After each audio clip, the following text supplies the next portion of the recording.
வாங்கி சாப்பிட்டவங்க இந்த பொருள்னால என்ன விளைவுகள் வந்துச்சு அதை ப்ரூவ் பண்ணணும். எவனாவது வாய்க்கு வந்து பேசுனதெல்லாம் நான் ஆதாரமா எடுக்க முடியாது.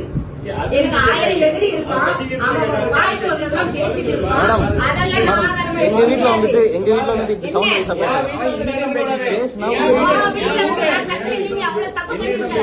எங்க வீட்டுல வந்து என்ன பேசுறாங்க உட்காருங்க. என்ன பண்றீங்க? நானும் பாத்துட்டு இருக்கேன். எவனோட போன் பண்ணி சொல்றதுக்கு நான் வைக்க முடியுமா? வீட்டுல வந்து என்ன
போன